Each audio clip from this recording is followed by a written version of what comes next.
Hello tout le monde, aujourd'hui on se retrouve dans une nouvelle vidéo de voyante possédée avec 3 yeux en tout cas. Et voilà, j'aime bien l'appeler Madame Irma, vous me comprenez si vous connaissez le film.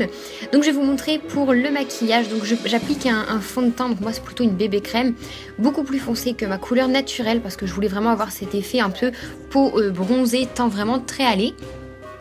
Une fois que c'est fait, je mets pas d'anti-cerne parce que vous verrez par la suite, ça sert absolument à rien. Je vais mettre du fard noir sur toute ma paupière mobile. Et ensuite, avec un pinceau estompeur, je remonte vraiment très très haut et plutôt grossièrement. Et après, je vais estomper. Il n'y a pas besoin que ce soit parfait comme un maquillage de jour puisque c'est Halloween, je vous le rappelle. Même si c'est un peu débordant et pas estompé, on s'en fiche. Après ça, pour compléter le make-up, je voulais rester dans cet esprit vraiment doré, vu que tous mes accessoires vont être principalement dorés. Du coup, je mets du doré sur le milieu de mes yeux, je vais y arriver, avec un fard un peu gras que j'ai, et je trouve que ça habille vraiment le make-up. Après, je vais dessiner mes sourcils pour les faire vraiment très carrés, avec des beaux angles, et les épaissir également pour me donner un effet beaucoup plus sévère, et les fournir pour qu'ils aient cette impression de touffu un petit peu.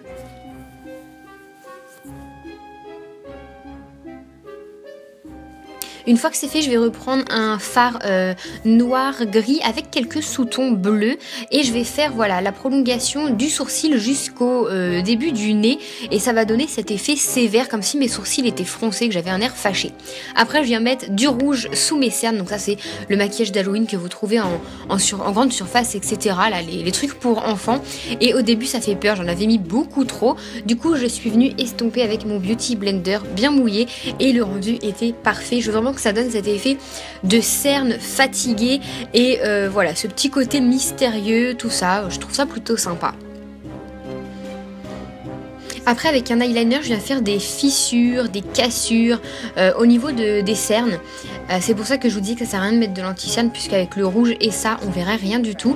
Donc voilà, je viens faire ça sous les deux yeux. Je fais un peu au feeling, il n'y a pas vraiment de technique. Et en plus de ça, j'étais hors caméra pour la plupart. Vous m'excuserez, mais c'était un truc de détail et j'avais besoin d'être au plus près de mon miroir. Mais je pense que vous avez saisi le principe. Après, je viens mettre ces fossiles-ci qui viennent de chez Black Up. C'est la marque elle-même qui me l'a envoyé. Voilà la plateforme Octoly. Ils sont magnifiques. Je les trouve plutôt naturels. Et en même temps, ça donne un petit côté glamour. Je les ai utilisés pour un make-up d'Halloween. Mais je les remettrai pour tous les jours, c'est sûr et certain. Après, je viens placer mon troisième œil au niveau du front.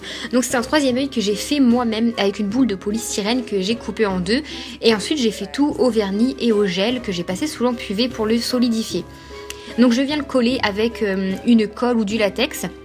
Après, tout autour de cet œil, je viens mettre une couche de latex, le latex que vous trouvez à Festifette, et mon petit pinceau. Donc là, je vais faire tout le tour de l'œil en faisant une bande ni trop fine ni trop épaisse. Une fois que c'est fait, j'ai découpé des petites bandes de mouchoirs ou de papier toilette. Moi, c'est du papier toilette parce que j'ai justement plus de mouchoirs.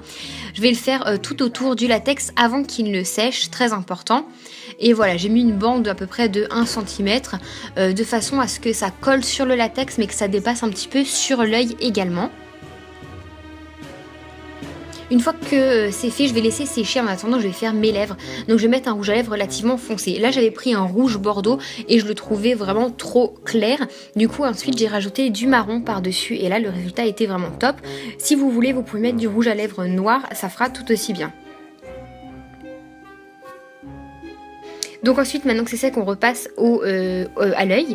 Je vais mettre du make-up rouge tout autour pour faire comme c'était la peau qui était un peu éclatée pour laisser sortir cet œil. Donc je le fais tout autour de l'œil sur le mouchoir que j'ai placé. Je viens également mettre du noir pour faire comme si c'était un hématome tout simplement. Parce qu'il ne faut pas oublier qu'on a quand même un œil sur le front qui a éclaté notre peau pour sortir. Donc je vais mettre du noir et après au doigt je vais mettre un petit peu de crème rouge tout autour. Et du coup le mélange de rouge et noir ça va donner un effet violet comme si c'était un hématome tout simplement.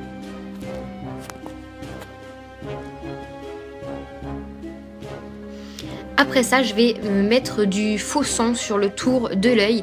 J'ai trouvé ça plutôt sympa. J'osais pas trop en mettre beaucoup parce que j'avais peur que ça fasse trop faux. Et voilà, en mettant, ça a dégouliné tout le tour de l'œil. C'était super chouette. Et j'ai même, voilà, en direct, une goutte qui est tombée sur l'œil. J'ai hésité à l'enlever, puis finalement, je me suis dit que j'allais la laisser puisque, voilà, c'est au feeling comme ça. Après j'ai mis des lentilles qui recouvrent tout l'œil et je me suis rendu compte qu'avec ces lentilles là on ne voyait rien. Donc après j'ai fini les détails de mon look. Donc je me suis mis plein de bagues or et un petit peu argent sur les doigts. J'ai aussi fait comme des sortes de tatouages sur le bout des doigts. J'ai vu des photos sur Pinterest de voyantes qui avaient ça sur les doigts. J'ai mis des extensions et des anneaux dorés, je trouvais que ça représentait trop bien ce look. Ensuite je vais mettre mon petit foulard que ma cousine Jeanne m'a prêté, d'ailleurs si tu passes par là je te dis merci, comme tu vois il m'a bien servi. Et si vous n'avez pas de lentilles, vous pouvez tout simplement colorer votre paupière mobile en blanc, fermer les yeux et ça fait tout aussi bien le job, croyez-moi je l'ai fait, ça fait très sympa aussi. Donc voilà pour le look une fois terminé, je sais pas ce que vous en pensez mais j'adore le rendu. N'hésitez pas à me dire en commentaire ce que vous en avez pensé pour cette première vidéo d'Halloween. Je vous fais d'énormes bisous et je vous dis à bientôt pour la prochaine vidéo. Bye!